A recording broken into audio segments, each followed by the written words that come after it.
Başka bir şey değil. Başka bir şey dedim. Konferansda diyeceğim de konferansda diyeceğim. Kimsə dəstək edeyim ki, bizim üstümüzə atma. Burada ravac Yo. şey olmalı. Bizə taktikalara keçməyim də bir daha da xahiş edirəm. İndi atacağım şeyləri də atacağım. Desinlər də, desin görək. Ataram. Yo.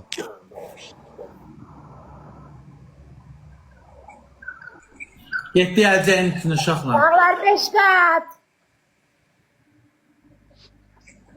Kamran çox sağ ol, 5 qat. Nə tutaq? Ne oldu Baysako? Saadet hazırlaş gedək cəzamızı eləyək. Tamam.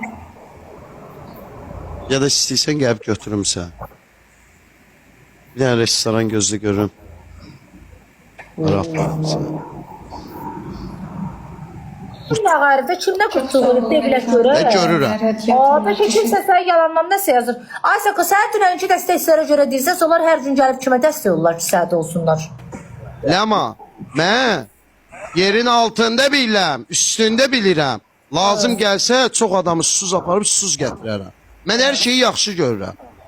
Mən görürəm də. Mən görürəm, hər şeyi çox yaxşı görürəm. Ha.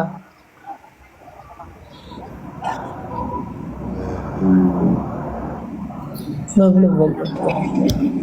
Mən hər şeyi çox yaxşı görürəm. De biz də bilək görək dana. De görək.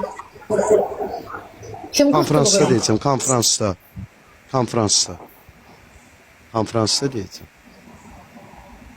Karoçi, bir dənə gözləyin siqet çəkim. Oturmuşam da indi, biraz oturum.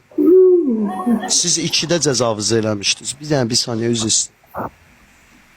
Neçə eləmişdi?